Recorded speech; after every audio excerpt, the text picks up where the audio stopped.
Hi guys, welcome to the Peppermint Apes Podcast. In this video we're going to be talking about online streaming. Has it killed or improved the music industry? We'd love to know your opinions as well, so please leave us a comment below and please subscribe for more videos. One thing as well guys, I hope you enjoy the video. We are in lockdown at the moment, so we're doing this podcast via Skype. We are using our own microphones to make it as professional as possible. Unfortunately there were some glitches in places because obviously the Wi-Fi connections, etc. So I hope the audio comes out as good as it can be, but on the whole, we think we've done a good job. Please enjoy it.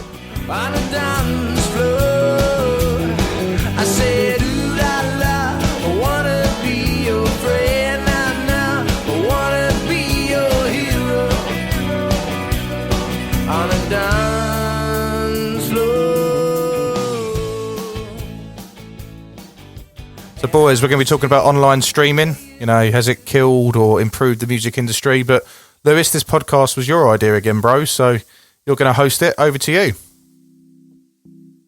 No pressure then, eh? So with this podcast, obviously we were intrigued about talking about the music industry. Obviously that's what we do, but also, you know, how we listen to music, like on the back of the influences that we discussed in the previous podcast. We thought it'd be interesting just to discuss, you know, how we first started consuming music, you know, buying CDs, etc. That's what our generation had, and then just to sort of talk about how it's moved on since then and where we are now and how it's changed things for everyone. You know, if it changes how you listen to music, you know, the availability of it, if it changes your thoughts and what you discover, you know, has it improved your listening experience? Do you feel worse off? So we thought we'd just chat about that today. We thought it'd be an interesting topic, interesting discussion, because it's so different for everyone. So I think the first point of view, it'll be interesting if we chat about, you know, how we discovered music originally, so CDs and things, you know, and how we enjoyed that. So if we jump over to you, Ryan, I mean, talk about your experience, you know, with buying CDs or on cassette or whatever you use. You know, tell us a little bit about it all. Cassette, I'm not that old. Yeah. No, all jokes aside, yeah, I did have a cassette gramophone. Mate, I had Postman Pat tapes back in the day. Did you? Yeah, it was like audio, but it was like Audible on tape. Oh mate, yeah, I used to have stories on cassette tape. Still as well. got little Walkman. Yeah. Yeah. Do you want to borrow some, Chris? Yeah, all right. No, Sounds great. Back in the day, you know, when you used to just go into the shops like HMV's still going. You know, people are still buying albums, etc. But I don't know. It used to just be a big thing. Like you'd be at school, and people would say, there's a new album coming out." Like The Feeling. I remember when they brought out their album 12 Stops at Home, and before then as well, when you had, you know, I was into Status Quo, I was into, you know, classic albums, and I just loved just going to the shop. And even like second-hand CD shops, there was a place in Basildon, I don't know if it's gone now, but it was a place called Golden Disc. You know, you'd go in there and you'd just see old, like, cheap CDs, and you just love it, and you'd go around to your friends. It's still in Billericay High Street. Is it? Is it? Yeah. That's a throwback. but you'd go around to your friend's house and it'd almost be like not like a healthy competition, you know.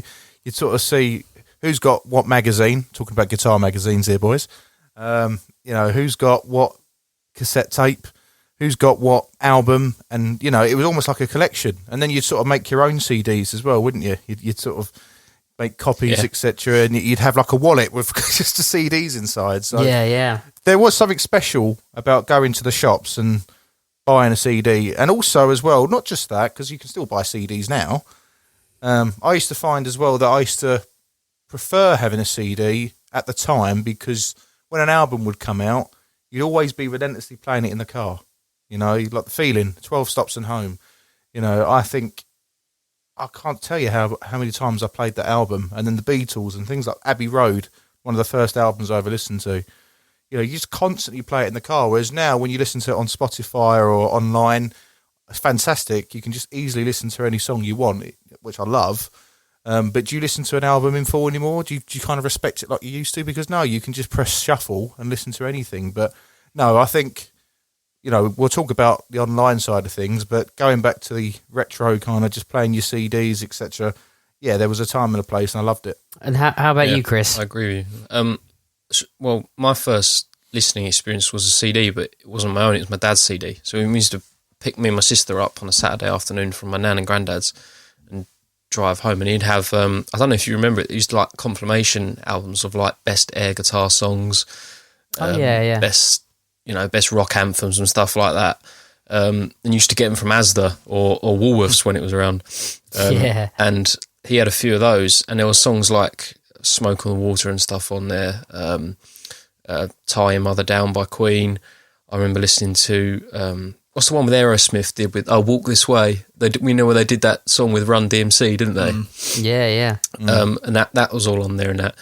And that was great because, like you said, Ryan, you're just in the car, you're listening song to song. I mean, you can skip it if you don't like it, but I listen to quite a lot of vinyl, so I didn't used to, but now I do. And I think that what I love about listening to that, you have to stay on each song. You have to appreciate each song in the album, because it's quite difficult to try and skip the vinyl needle, because you've got to predict the amount of grooves that the song lasts and things like that. But I mean, so that's sort of where I'm at with it. I love listening to the old formats. I think there's a great warmth you get with listening to vinyl, and especially certain songs that were originally mixed and mastered with vinyl in mind. I think it's a sound that can't be beaten, but the only problem is it's not very accessible, and it's not very, doesn't fit into this lifestyle now.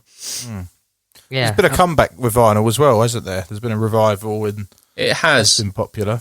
It definitely has made a big comeback, and I think part of it is, without sort of upsetting anyone, but I do think the biggest reason it's came back is more for the nostalgic purposes than the actual quality of music. Although I have said, eat my own words, I said that the quality is amazing, but it's the whole process of going and buying a vinyl and putting it on the record player and seeing it there, and you're listening to it, and you're listening to every song. I mean, I bought Rumours by Fleetwood Mac on vinyl a couple of months ago, and there's songs on that I'd never actually heard, because I've always gone, when I listen to it on Spotify, I think, I'll listen to Go Your Own Way, I'll listen to Don't Stop. What other songs do I need to listen to, because they're just the hits? But actually, there's a lot of other songs on there, like You Make Loving Fun, which has got an incredible bass line, but I've never heard it. I'd never heard it like that before, and I listened to it on vinyl, and that's the first time I'd heard it, and it's like getting a different listening experience from it. I don't know. I think it's the whole, it's the psychological side of it as well, is a big part of it. And do you think, in terms of like, you mentioned obviously like nostalgia and things about older classic albums, do you feel like part of the magic is listening to those older classic albums? Like, let's say, I don't know, think of a modern band, say Foo Fighters put out their new album on vinyl. Do you think there's a difference in the magic because of the way that it's recorded now, as opposed to, like if you put the Fleetwood Mac, it was recorded in the 60s and 70s for vinyl, on tape, as opposed to maybe like a big modern studio production, and listen to it now? Oh, definitely. I mean, we can all agree that if Foo Fighters release a new album, it's really nice to have it on vinyl, because it's a collector's item, isn't it?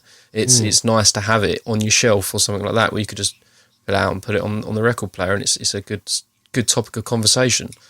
But I definitely think that if, like the old Led Zeppelin stuff, or the old AC/DC or anything like back then, it was made to be on vinyl, and so there's a definite nostalgia, and there's a definite feeling of, well, I'm listening to this the way it was intended to be listened to.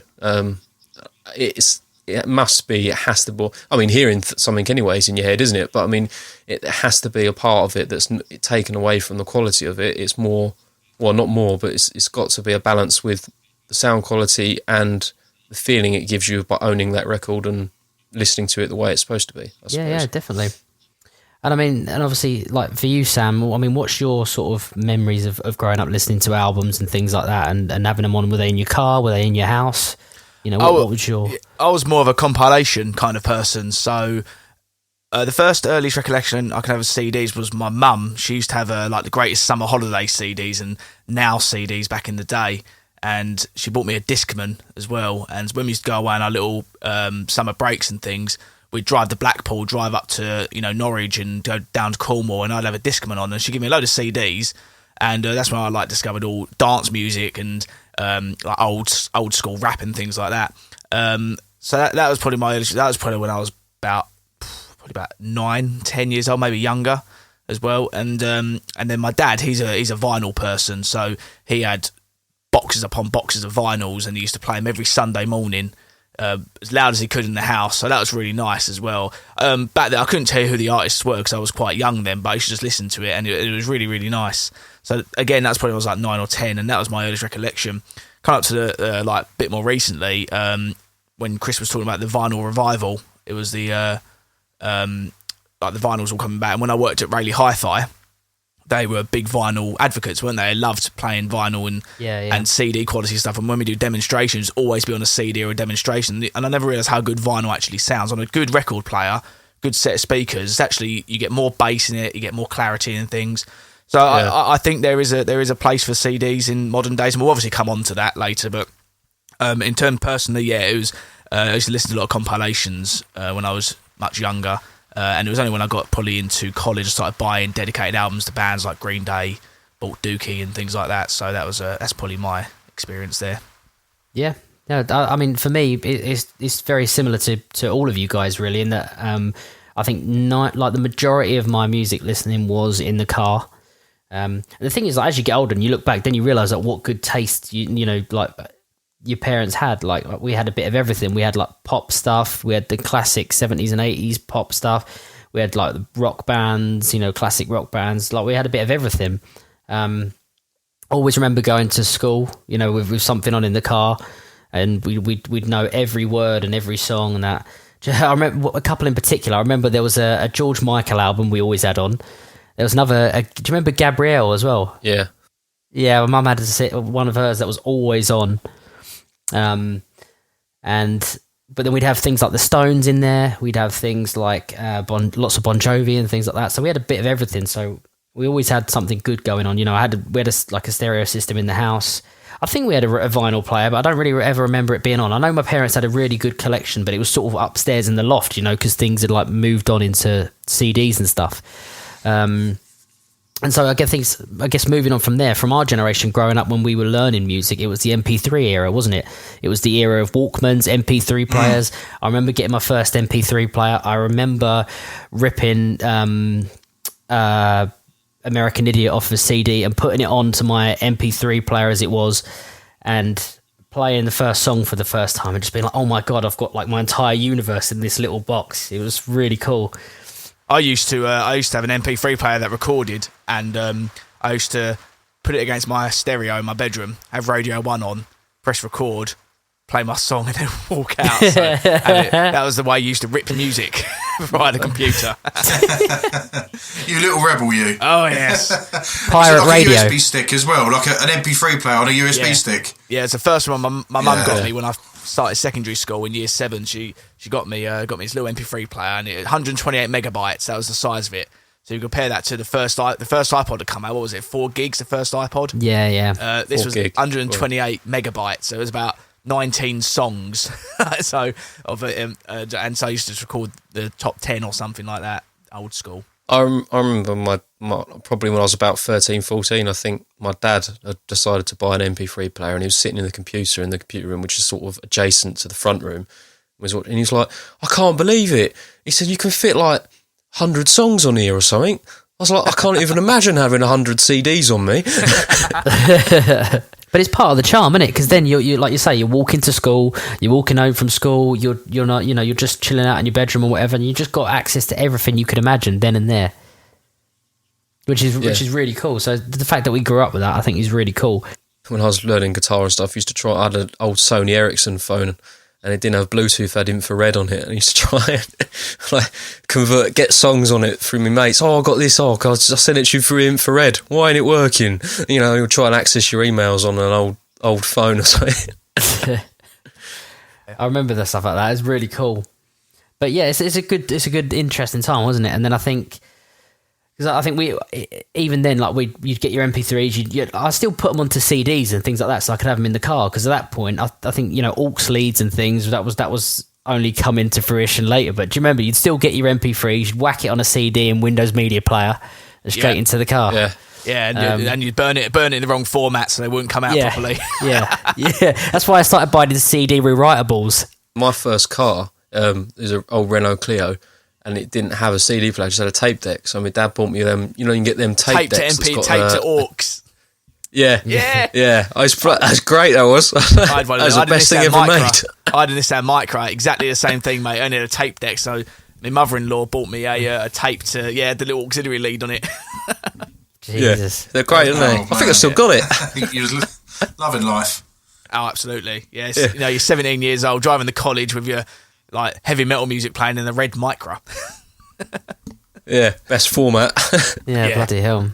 And so I guess talk to us, like, obviously on that topic, on the, you know, the CD formats and MP3s. How did you go about discovering new music in that era? So the era of CDs and MP3s, when you could first start buying, you know, music through iTunes, when you could start buying things through Amazon MP3 as it was, but you still obviously bought the music. Obviously that's the era when everyone's pirate hats, you know, they whacked on the old eye patch and it all started to kill the music industry, which, well, yeah, Napster. We'll talk about that in a bit, but you know, your value of money would still be, you might have a tenner to spend on an album, etc. So how would you have discovered music in that era?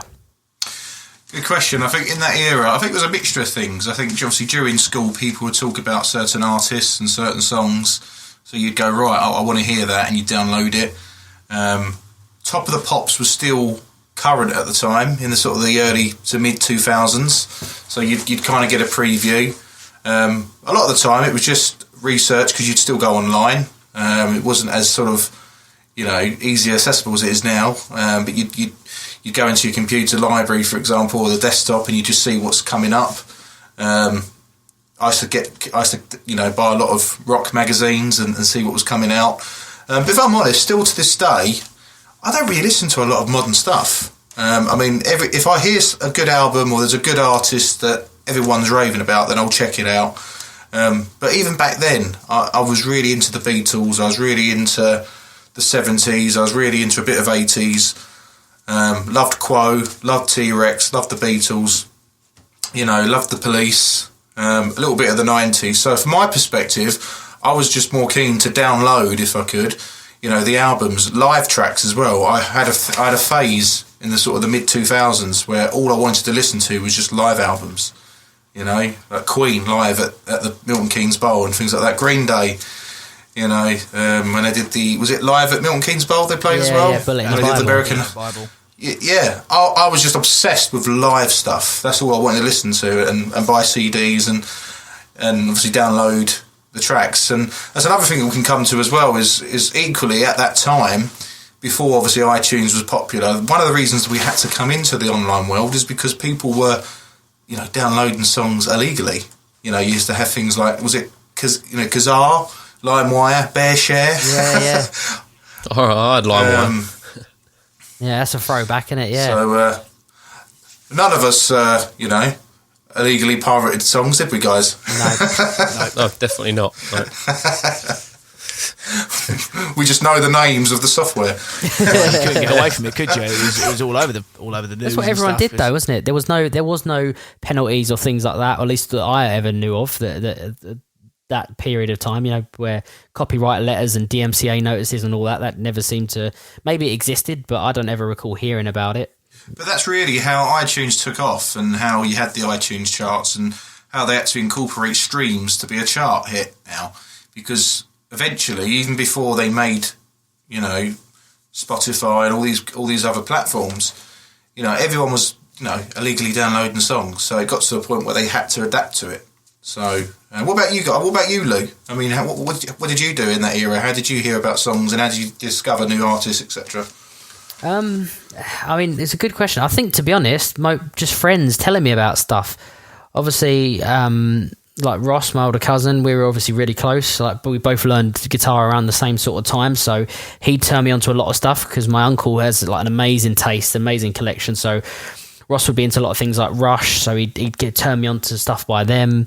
Obviously, Sam and I, growing up in the same sort of era, learning to play at the same time, we'd say, oh, check this band out, or listen to that, here's a CD, or, you know, there's a new album. I remember once when MSN Messenger still let you show your songs, I remember Sam and I used to race each other to see who could listen to an album first. Yeah. So we'd have like a Fight Star album on, and we'd be like, right, what track are you up to? And it would tell you in your description of your name what track you were on. Yeah, I remember that now, yeah. Yeah, and stuff like that. So it's kind of, I think a lot of it being that age was just a lot of sharing, because we all went to college at the same time and we played in bands. So, you know, you had a lot of people sharing stuff like, oh, have you heard this band before? Have you heard of this? And they could just literally send you an MP3 that they got, however. And so, yeah, you just kind of got on there. You just kind of learned that way. And I don't think there was as much variety as there is now, because, you still might only had one person recommending you one album or one artist. But for me, yeah, it was mainly friends, because we were all learning at the same age, at the same era.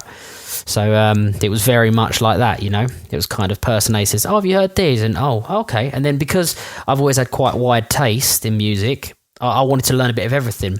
So I always loved the Guitar Hero stuff, so I always just kept progressing and learning all those kind of stuff. I liked pop a lot, I loved blues, old blues. So there's always something to discover. It just depends who showed you first, really. That was it for me. What about you, Sam? Yeah, so not to echo too much of what you said, Luke, as we went college together and school together, so we kind of had that, we shared music between each other and our friends group anyway, so... another thing that was my stepdad, he used to listen to Led Zeppelin. He used to listen to Led Zeppelin. He used to listen to Jimi Hendrix. He used to B.B. King, all on CDs. He had tons of CDs, and he used to let me listen to them. So I'd take them up to my bedroom, put them on my stereo, and I'd sit and play my drums along to them. I didn't know the songs. I'd improvise along to them and stuff, and that's how I got into discovering different music and things. In terms of discovering new music, I would do as what Ryan said. I'd go and buy magazines. I used to go and buy Kerrang. I bought NME. I bought the Q magazine back in the day when it was primarily. I think it's only online now, isn't it? Or you purchase it online. I'm not too sure. But I'd go and buy all them, and I'd get all the posters out as well, stick them on my wall, and that's how I'd find out about new music. Like, Paramore's got upcoming new album, and Green Day's 21st Century Breakdown as well. Like when that album came out, I think it was in 2011, I think. So that was how I discovered new music and kept up to date. And yeah, in college, some lads would lend us a CD. I always remember Sam Edwards. He lent me Bullet in the Bible on DVD. Classic. And I watched that religiously for days and days and days, because I was fascinated by it. It's the first live CD I ever actually saw, to be honest. And I was just fascinated by that. So that's how I discovered new music back in that time when it wasn't as accessible as it is today. What about you, Chris? A lot of my musical taste and discovering music in the first place was definitely my parents and their CD collection. Sort of just was always there. But for new music, it was definitely Total Guitar magazine. I mean, like, we'd all at school, we'd just be like, me and my mates buy it, the latest issue, and see, like, I'll learn these songs on here, and you'd be like, I'll learn the solo to Stairway to Heaven and stuff like that. So I would listen to that, and then I know it's not new music, but it was new to me. So it was that's how I discovered it then.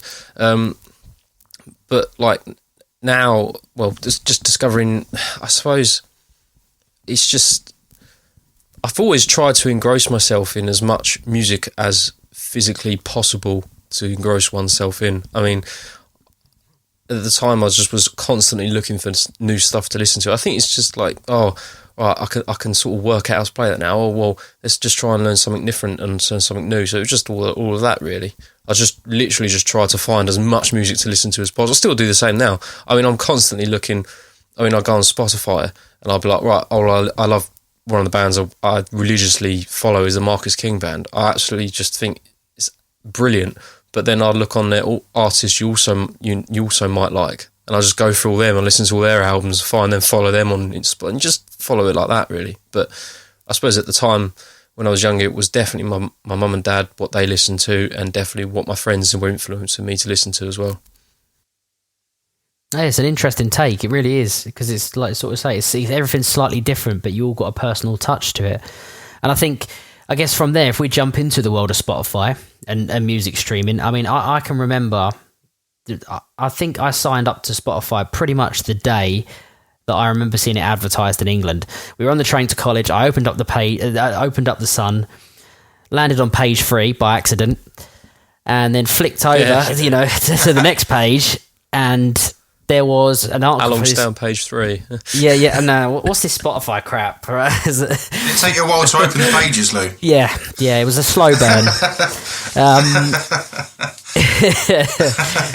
And yeah, I remember opening it, and it said about this Swedish company, Spotify, and it said like free music, and it went, oh, you can listen to U2's new album, No Line on the Horizon, for free today on this app. And I was thinking, what is this? But obviously, as a student, you hear free music, you're like, well, why wouldn't I? And then I ended up jumping onto it and signing up that day because we actually, ironically, we had already bought the album because we saw U2 on that tour at that time. So we'd already had the album, but I just thought, this is cool. And as soon as I loaded it up and listened to it, I was like, oh, this is awesome. And then I just started flicking through stuff. And there's all these other bands that the guys at college had mentioned. And they went...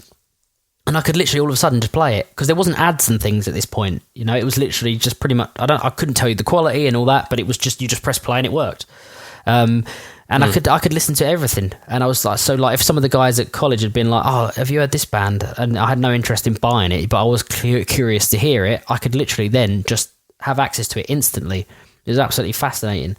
This is obviously pre all the discovery features and all that. It was just because at the time, you know, say for example a band like Rush or something, and if someone goes, have you heard this, and they've got like a 35-year career, how are you going to listen to all of that, you know? And you can't really, but it was really cool to see that. So I mean, I don't know about you guys what your first experience of Spotify is. I mean, I don't think we'll go chronologically for every, you know, journey all the way up to now, but it'd just be interesting to hear your first experiences with streaming and when you sort of thought, do you know what, yeah, I'm happy to pay for this is really good value for money and I'm going to use it all the time. So if we jump to you, Sam. Yeah, I was quite late to the music streaming era because I had done quite a bit of DJing back in my day. I had a massive I've still got my hard drive full of music that I've had over the years.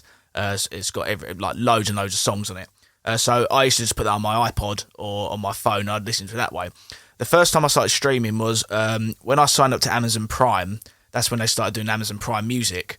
So that was probably about 4 or 5 years ago now.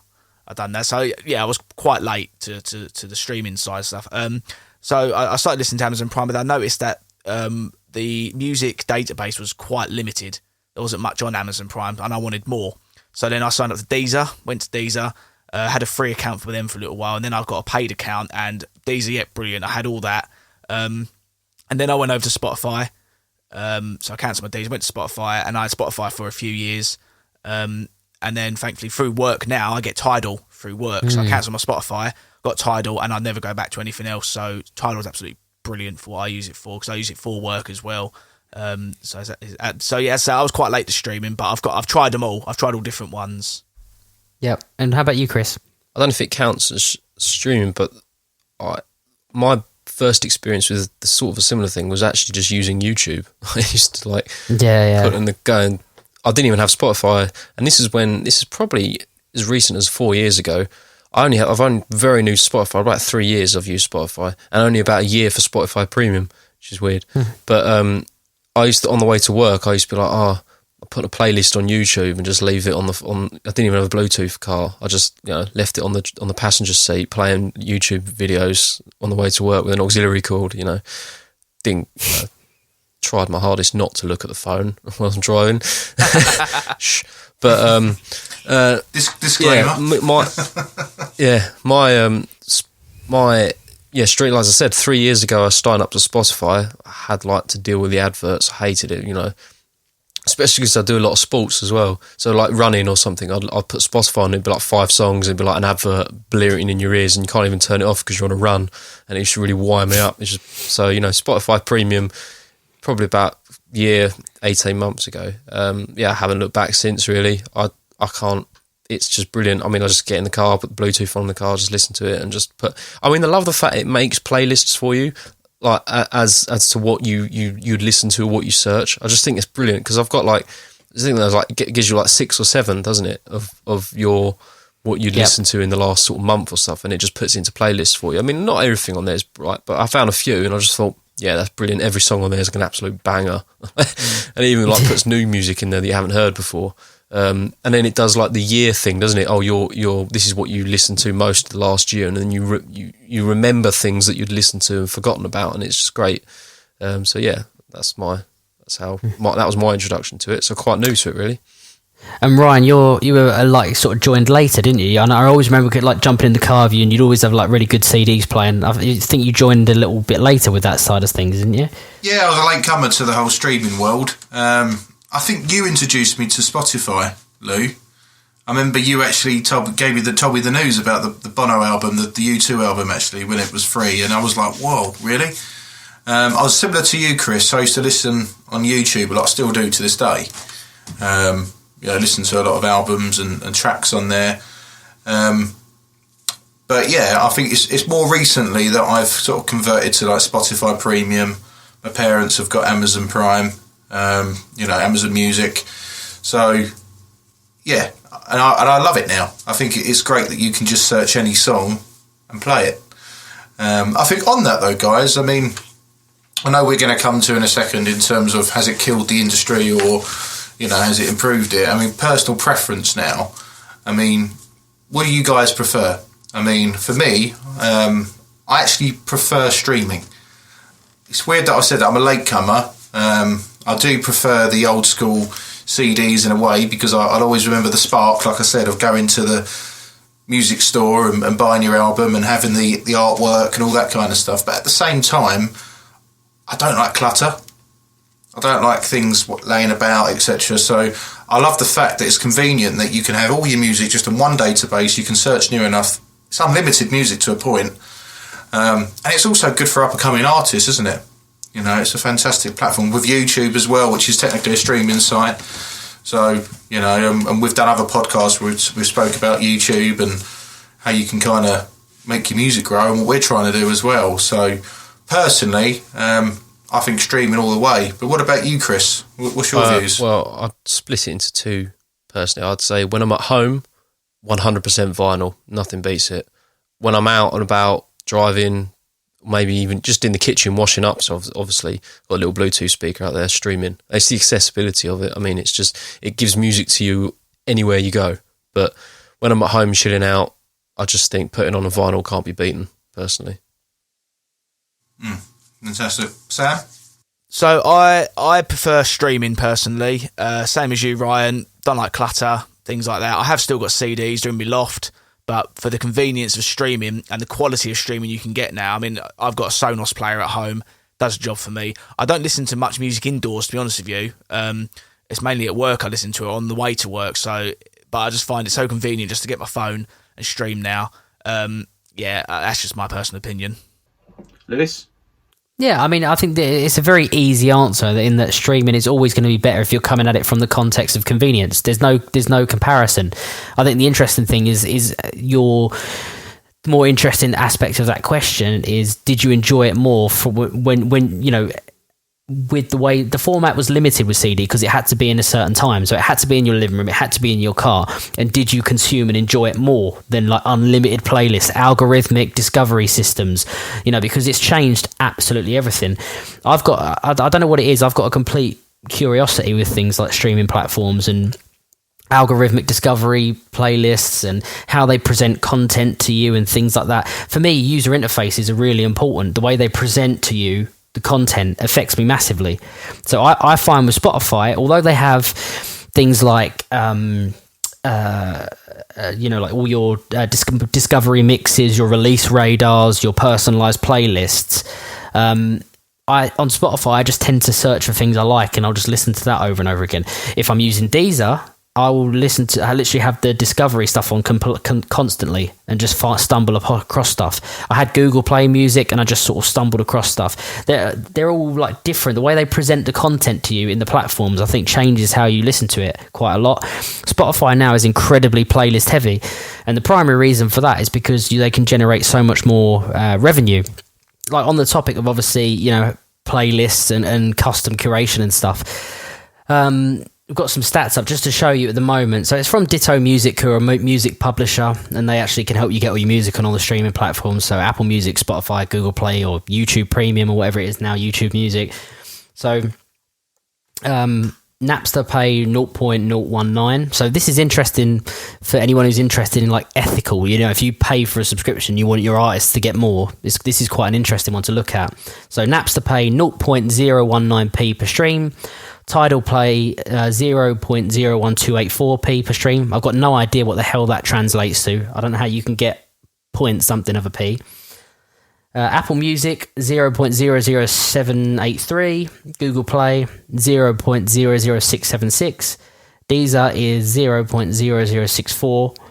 Spotify is 0.00437 pence per stream, and Amazon Music is 0.0402 pence per stream. And there's more. YouTube show you and stuff. But there was a statement earlier where if you got 1 million streams on one track, it generates you about $4,500.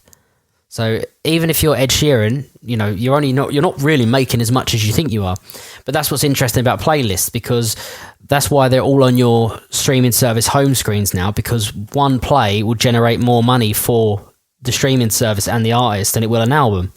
Because how many people are really going to listen to an album 1 million times, each track realistically, to generate to generate under $5,000 in revenue. So that's why when you go on now, it's like get workout playlists, rock hits, all that kind of stuff. It's all curated that way to kind of generate more money. So it's an interesting one. And I've got another article that's quite interesting, and I'm interested to hear what you guys think about this. This was published in Music Business Worldwide. It's a really good site. But Deezer basically did a study. They wanted to find out a little bit more about people's understanding and when they stop and start learning, in terms of you discovering new music. So I know, Ryan, you said you've not really done it too much, but now you slow down. So basically the general gist is, by the time you reach 30, you stop discovering new music. You don't really care, and you just listen to what you've always liked. And they say, I think it's 24, there is a specific point, yeah. So women are likely to hit the peak of musical discovery at age 23 years, and men 25. So between 23 to 25 is when you're most susceptible to discovering new music, new artists, new bands. And when you're 30, you pretty much are past caring about new stuff. You just want to listen to what you like. And I thought that's really interesting because, for me, I definitely feel that. I think till 23, 24, I was always kind of looking for new stuff. I always had those randomized playlists and stuff. To be honest, now I don't really care because I find the whole thing overwhelming.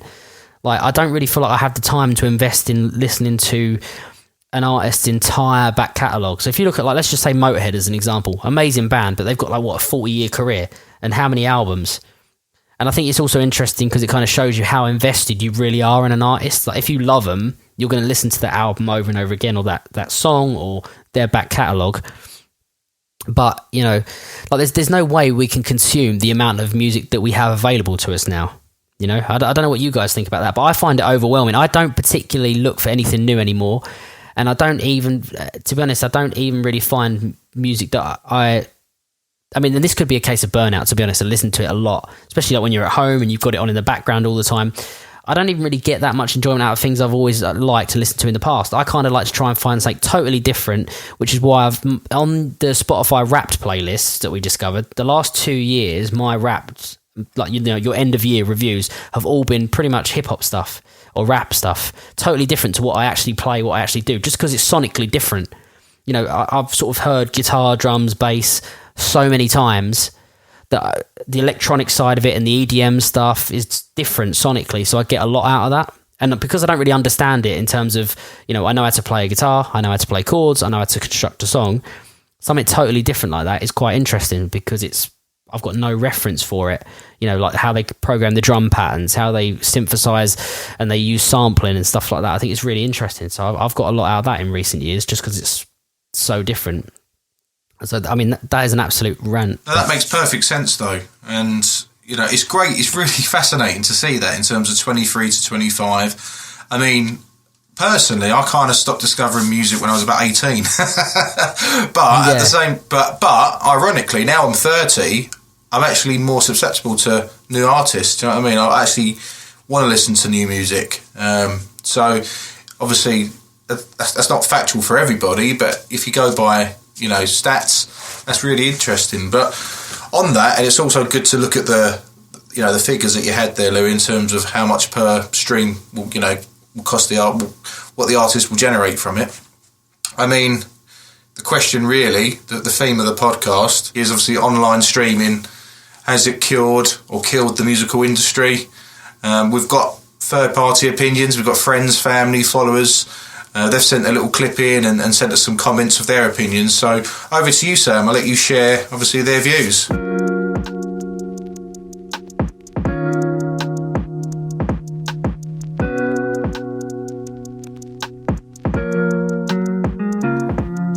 Okay, so the first one we've got is from our good friend Bill West, who Ryan hosts his other YouTube channel, Garage Football, with. And so this is his comment here. The streaming's a mixed bag, really. I mean, obviously artists, they can't just release an album or a single now and just rely on sales and money made in the traditional formats, like, CDs, cassettes, etc. I mean, obviously those days are long gone.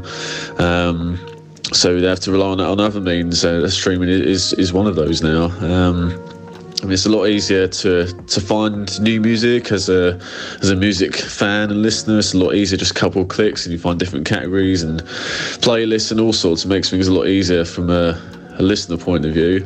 And regarding like artists and bands and so on, when the streaming first started, like Spotify, for example, some artists like Taylor Swift, for example, would take their back catalogue off those streaming sites, but they're back on there now because the distribution of royalties seems to be better. I mean, Tidal, another big streaming platform, that seems to be a lot more focused for artist royalties as well.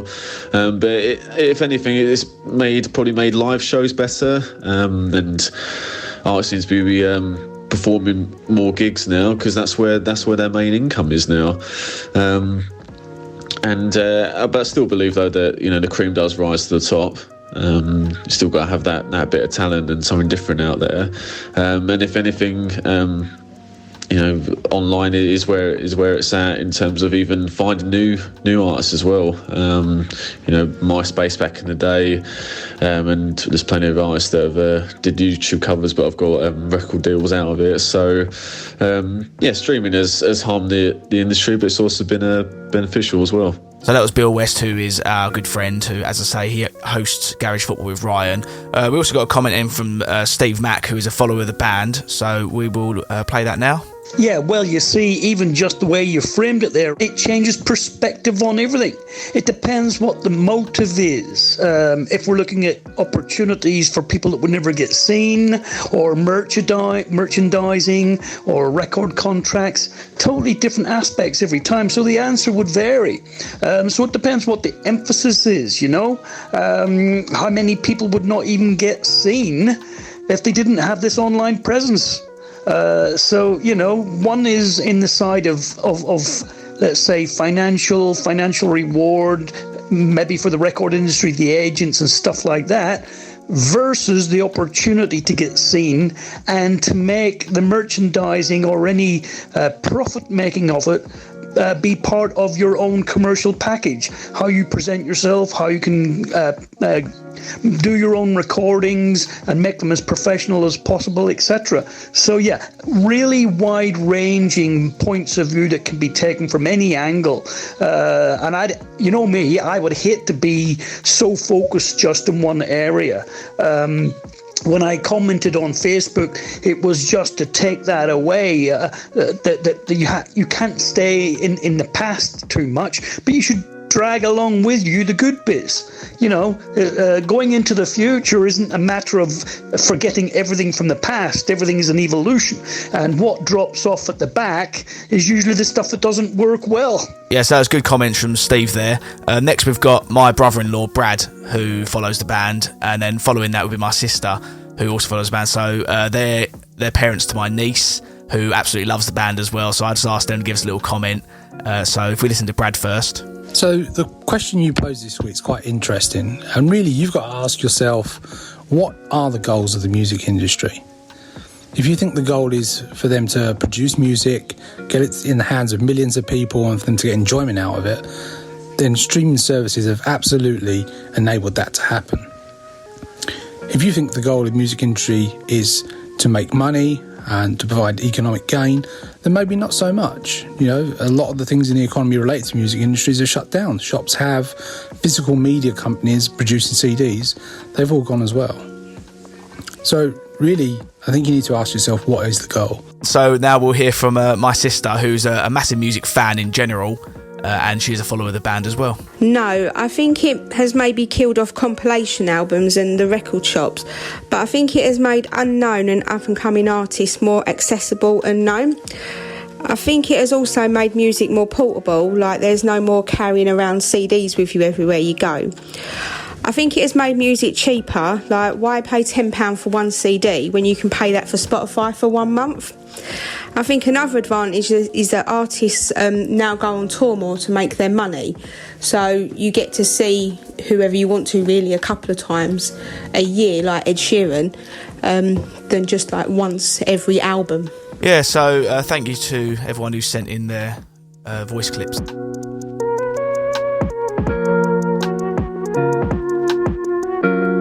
We also got a couple of opinions from one of the biggest followers of the band, which is Ryan's dad, Colin, and the brilliant Zach Levine, who helped us with the saxophone on our latest cover of the 1975 If You're Too Shy. So, Lewis, over to you with that one, please, my friend. So I'm just going to read out Colin's comments. So he said, going and buying an album in the 60s, 70s and 80s was a social event. You'd save your pocket money, get on the bus and meet music fans at your local music shop. You had special booths that you could hear the album before you bought it, and then you'd have the pleasure of seeing your disc go around on your turntable and listening to that nice warm tone on the vinyl that it could produce. And whilst you were listening, you could read on the cover all about your heroes and see pictures of them too. Then the digital age arrived with the CD, which was very popular for a while, but for me the sound was harsher than vinyl, but at least you could take it to your friends and play it in your car. But now the music industry is available on your phones, TV and just about everywhere, and listening to Amazon Music on my Sonos system is great, and it spreads the wealth around for musicians. Music always finds a way, and for me, living in the modern digital age with the likes of YouTube, etc. is a plus. So some good comments from Carl as well, from a different perspective, you know, how it's changed through the generations. That's really interesting, and how he's embracing using Amazon Music and things like that. And so the next comment, that comes from Zach Levine, who some of you may know has actually been on a video and a collaboration with us on the 1975 song If You're Too Shy, which is the latest YouTube video we've done. He did an amazing job on that, and he's going to be jumping on a couple more songs with us soon, hopefully, so we've got all that to come. But he said, I certainly think online streaming has drastically improved the experience of the customer. While I also have fond memories of buying CDs from my favourite artists, there were often a number of songs on an album that I didn't really care for. Things like Spotify and Apple Music allow you to really take whatever cool songs you want and put them on your device. However, I don't know about the financial side of the issue. It's not clear to me how streaming, as opposed to just buying, impacts the artists themselves. My intuition tells me that they'd make more money if people directly buy their albums, but again, it's not transparent to me the financial impact of online streaming in the music industry. So thank you very much for sharing that, Zach, as well. Another interesting perspective. This has been a really good chat, guys. I think obviously this leads us on to the original question, you know, has streaming killed or breathed new life into the music industry? And I think we've had some really good comments and perspectives from some of the you know, followers of the band, some friends, family, etc. So I think it's probably time that we had a little say. So over to you, Ryan. What do you think? Has streaming killed or helped the music industry? Yeah, in my opinion, I mean, obviously everyone had some good points there. You know, it's kind of like a two-sided argument, really. It's very 50-50.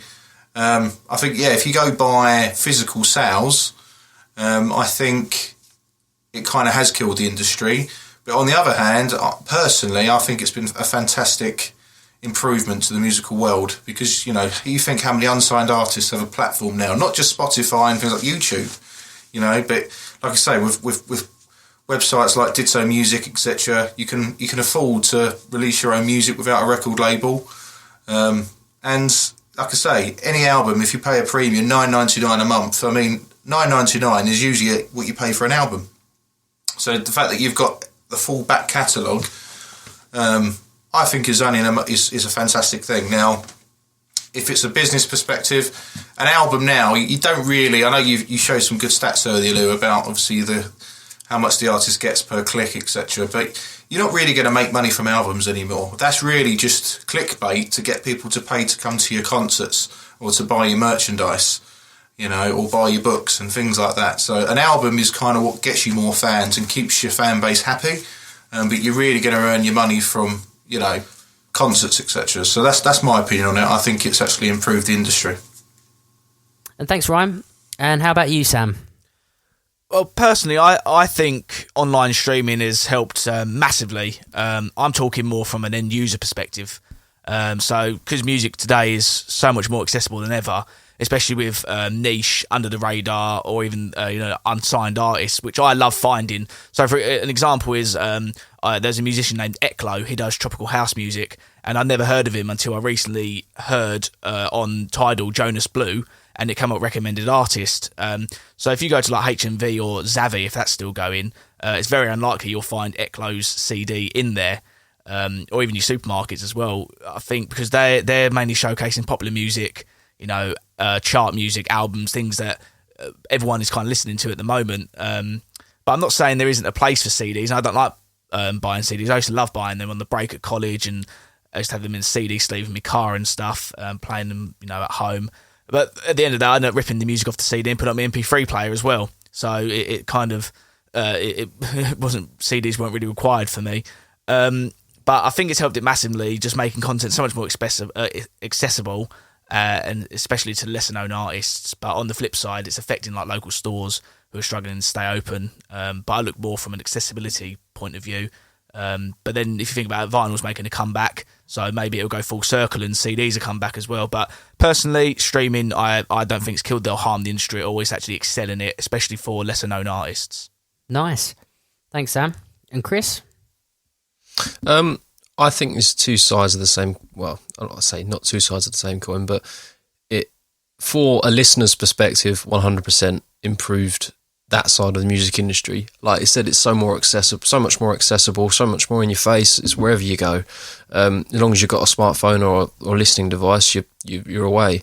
I would be interested to know, when we can't ever ask that, but what it's like for a musician that's been doing it for years, what their opinion is, obviously, because it's definitely how can it not have an impact on them financially? I just, for artists that have been going for, like 30, 40 years, that were making money from gigs and CDs and vinyl, to what they're earning now must be a complete, obviously they've made their money, but I think it's helped the music industry on one side, but on the other side of it, I think it has caused a few issues, like what Sam said about shop shutting and things like that. Also, but then for new artists, it's created a platform. For myself personally, I just use Spotify and streaming devices like that, or software, to discover new music. Once I've discovered new music, I'll go and buy a vinyl or a CD. Still, personally, I just prefer it. I prefer having it. I prefer looking at it. I prefer reading about it. It's just something about it. It's an experience owning a vinyl or a CD. Whereas for me, having it just as a click on your phone, it's throwawayable. It's forgettable. Yeah, so nice one, Chris. Lou, what do you think, mate? I think my thoughts on it is kind of like a mixture of all the sentiments that everyone said, really. To Chris's point about, to more established artists, there is a good example in Neil Young, who did try and start his own sort of like hi-fi music device, like where he's encouraging fully lossless audio and things like that to sort of replicate that golden age. But that sort of didn't, I think he used Kickstarter to start that, but it sort of died a death, really, just because, the masses aren't getting behind it other than the music enthusiasts. So he's actually sort of somehow involved in Amazon Music HD now, which is their fully lossless tier, which for people that aren't familiar is basically CD quality. So it doesn't have any compression applied to it. It's, it's a high quality format. Overall, I'm going to go with stats to answer that question first, and then I'll give you an opinion. So I've got an article up. It's from The Verge. So this actually is last year's one from 2019, because obviously we're not fully the way through 2020 yet, so there's some stats here. But streaming made up 80% of the music industry's revenue last year alone. So Spotify has more than 100 million subscribers. Apple Music, at the time of this article, had 56 million. So the record industry in the US saw an 18% increase in revenue, hitting $5.4 billion in the first months of 2019. So the revenue made from streaming services in the US last year, they grew by 26% in the first 6 months of the year, but against the previous year. So I think you can see there it's 80% of the revenue. That's for last year alone. Obviously, physical media has jumped a bit. Vinyl and CDs has grew 5 and 13% respectively. But it just gives you an idea there of how much really there was. Revenues from music that was downloaded from, paid was down 18%. Revenues from physical products dropped 0.6%. So if you think 80%, of your revenue is generated from streaming services, it shows you what it's doing. It's keeping it alive. I might interject something. I was just going to suggest, is that relative though? So for like 30, 40 years ago compared to now, I mean, do you see what I mean? Do you see what I'm saying? Yeah, I get what you mean. But the thing is, back then it was, I think it's a different thing. Everyone had to buy a CD, and the revenue generated is significantly more. So say if a CD, I don't know what a CD would have cost you in 1970 or whatever, or a vinyl, but say if it was 15 quid or whatever, I haven't got a clue, I haven't got anything to back that up. But an artist would have seen maybe, I don't know, 8 or 9 quid of that. Whereas now, to make $1 million, to make $5,000, you've got to have 1 million streams on one song. So yeah, I know what you mean. Yeah. But the thing is, what people got to take into consideration as well, before the streaming services started, pirating was the biggest thing, illegal downloads. There was no music industry. So, if that carried on, there wouldn't have been any revenue at all if you could get whatever you want for free. Because the thing is, you can't stop the growth of the internet and technology and Silicon Valley and those things. So, technology and the internet was always going to grow. It's always going to improve. File sharing protocols are always going to be present for other purposes. So that people are always naturally going to share content. It's just the way it is. So, it's nice to have a notion of... Thank Lars Ulrich, really. Yeah, well, yeah. We best not bring up Napster, because that hasn't aged well for him, has it? But yeah, it gives you a good idea. Technology is always moving, and so we can look at sort of how it was with nostalgia, but the times have moved, and the industries have to move with it. If the internet never took off it the way it did, and file sharing protocols and P2P networks and all that never existed, then yeah, we'd be in a different position. But this streaming age has allowed people to still make money. So don't get me wrong, there's a lot of ethical issues in it, absolutely. Paying someone 0.5p for their art is a joke. We can't distribute that. We can't dispute that. But what it has done is allowed people now to communicate directly with the artist. So, for example, we can put music on Spotify. We don't need a label. It will cost us 20 quid to get it up, and we make 100% of our royalties. So that's an example of a good change from where it started, where only labels could get you up there. Suppose, yeah. So they have removed the need from, mainstream album, art, labels to get you somewhere in the door. So yeah, there's absolutely, like I think Steve said, about how you frame it, and Brad as well, there's definite ethical issues, but it's better than nothing. I think everyone knows that you can't make a living from music in the traditional sense that you could have in the 70s and the 80s, but you can still make money. What is interesting is, as we said earlier, how the way that it's evolved and it's changed, in that it's affected the way that music is produced. And so people will make songs rather than albums.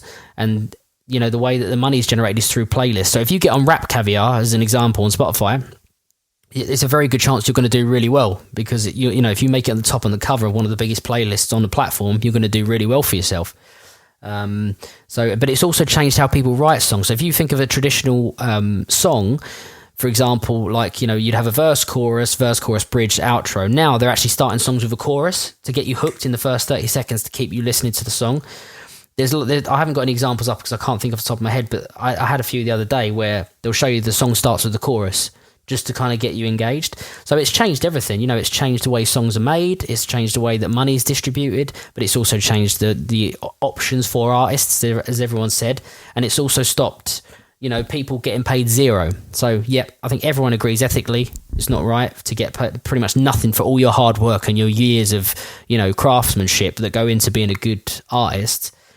But it just shows you that at least there's something coming in. It's better than nothing. So I absolutely love Spotify. I couldn't imagine my life without a streaming platform. The convenience, I love being able to put it on everything. I love being able to discover everything. As soon as something pops into my head, I can load it up. I think it's an amazing bit of technology, and I couldn't ever go back. I'll tell you what is also good as well, when you were just saying, Lewis, song pops into your head, Shazam. What a brilliant app. Yeah, Shazam's if I'm listening to a song in the office when I'm at work and I think, what is that? Shazam, done. Then it's on my streaming service. I think, yeah, that ties in with streaming as well so well. You haven't got to be asking round, what is this song? You know what I mean? So I had one last question for everyone before I think we wrap this up. Was so Lou, you use Spotify, Chris, you use Spotify. And so do you, Rye? So why, Lewis, to you first, why Spotify over everything else? Just in a brief sentence. Yeah, it consistently excels for me in its features and convenience. So that they had a lot of things available in that platform before anyone else did that just made it just better, just better all around for me. I love the fact that I can cast it from the phone onto everything. I can put it onto my Amazon speaker if I want it to do that. I can cast it onto my car or my TV. I can play it on my Xbox. And obviously other apps have done that now, but I've always found that Spotify was first to a lot of these things, in terms of its features. I think its features excelled, which is what made it really, really good for me. I've used them all, but I think I liked Deezer the most for discovery. I really liked its flow algorithm. I think that was excellent. That was really, really good. But yeah, Spotify for me is packed full of features. It's really polished. It integrates so well with everything. I think there's a reason why it's number one, Chris, so Spotify for you, why was that the winner over everything else? It was the first one I chose, and I've just stuck with it because I'm the same as what Lewis said. Really, it's easy to use. It's not. It's just brilliant. I just love the fact that it gives me the playlist of stuff that I would listen to and stuff. But again, I haven't tried any other streaming platform. I haven't. I'm probably maybe even touched on Amazon Music just for the fact that at work they've got a Alexa, and it was just it was easier to do it that way. But yeah, I just find it's so easy to use and it's just so instant for me. Ryan, how comes Spotify for you over everything else? First of all, recently I've actually started to like Amazon Music, like you just said, Chris, like Alexa and all the other little apps that apply to Amazon Music. I think are fantastic, and I love still listening to music on YouTube. I haven't gone for YouTube Premium, but I think on the whole, I would still pick. At the moment, I've picked Spotify just because it's just what I'm used to. I suppose for no other reason. Technically, if you ask me in a month's time, I might say Amazon Music's the best. Things change. I've never used Deezer.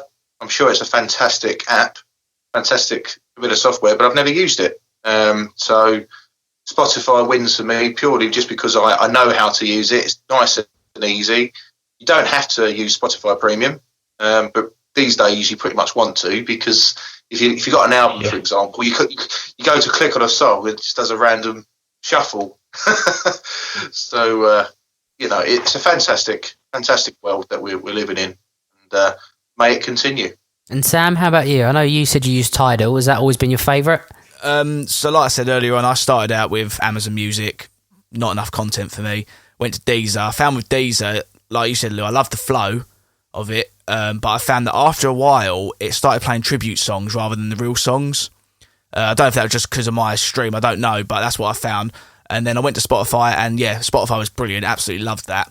It's only because I get Tidal through work, I moved over to Tidal, and it took me a lot to get used to, because like U3 said, Spotify is so easy to use. Tidal, yeah, it was a bit of a change for me, but I got used to it pretty quickly, and it's got all the same content, and it's also got the MQA, so the master quality on it as well, and that is phenomenal, really, really nice. And when you're listening to it through a sound system, which is what I install, I install home cinemas and sound systems, when you listen to it through that, you do see the difference with the master quality audio. Sam, can you just touch on that for people that aren't familiar with different, formats and things? Like when they listen to a song, it's just the default settings and stuff. What is, high quality audio? What's master quality audio, and what is like fully lossless? So there are many formats of music. So MP3 is the most popular format by far, and you've got a whole load of ranges with that. But podcasts, and probably when you download, in the olden days, when you used to download like a dodgy MP3 or something, that would be 128 kbps. So it's listenable, it's good, but you'll lose a lot of quality. Then you move up to your 320 kbps, and that's what Spotify works at, that's what Amazon Prime works at, and you'll get better lows, much more clarity in the music.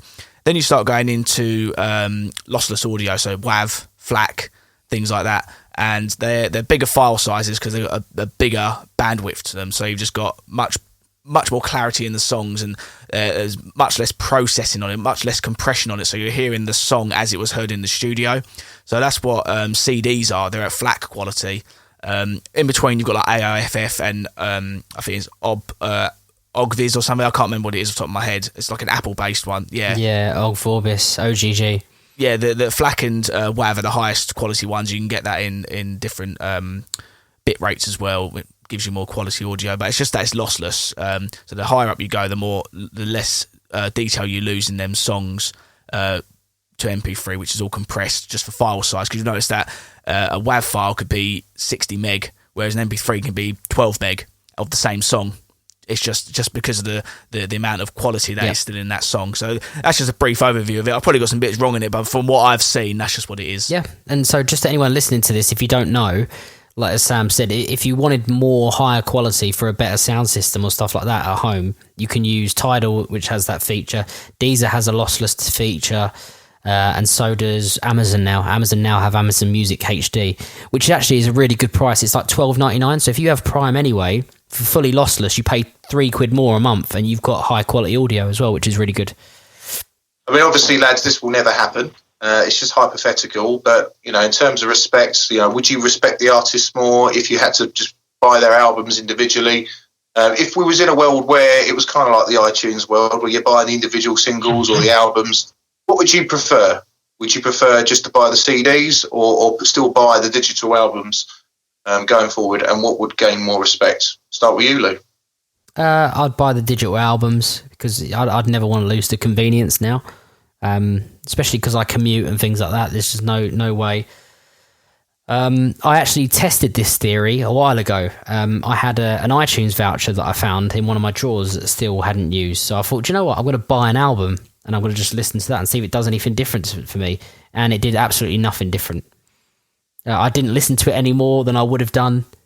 To be honest with you, I probably on Spotify would have listened to it, a couple of songs and gone, it's not bad, but it's not really my thing, and just moved on instead of wasting the tenner. So yeah, if it was to go back to that, hypothetically, yeah, I would buy it digital format and things like that. And it wouldn't. Now we've had this experience, it wouldn't change anything for me in terms of opinion towards an artist. And I think with the internet, people would just go back to file sharing again straight away. What about you, Chris? I was just say that about file sharing will just make a comeback straight away. I think, me personally, I would respect an artist. I'd buy each album. I would behave exactly the same towards them. But let's face it, the majority of the human race wouldn't respect it. Us as human beings now being spoilt with the fact that it's all instantly available. If it was to go back, I think we'd all be so, throw our toys out the pram and be like, no, I want instant music. Let's go back to file sharing. That would 100% happen. But for me, I was like sort of what you said, Lewis, about buying an album on iTunes and changing. Did it adjust your experience to listening to it, and it didn't for you?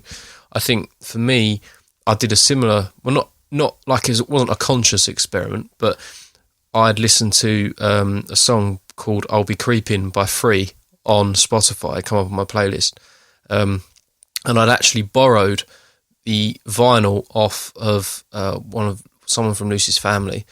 Lucy's my fiance. Cut that bit out, don't need to know that. Where was I going? I'd actually borrowed the vinyl from somebody, and I'd listened to the same song, and I got more of an experience out of listening to it on vinyl. So, so that's my opinion on it anyway. Perfect. My opinion is pretty much the same as yours, Chris and Lou. I think, if I'm honest, if it was, pay per album, I'd prefer it to be digital just because, convenience.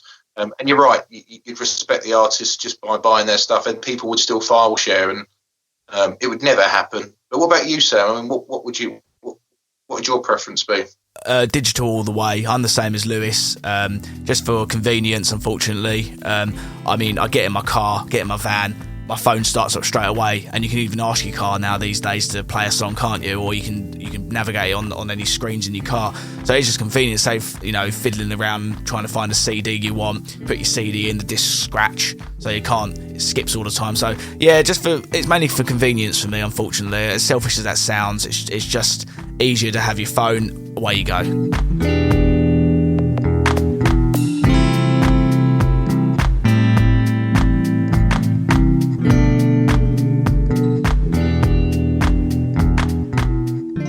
I hope you enjoyed our podcast, guys. Please subscribe for more videos. We always try and release a podcast every single month, and we do release music videos as well. So like I say, please subscribe. We'll see you next time.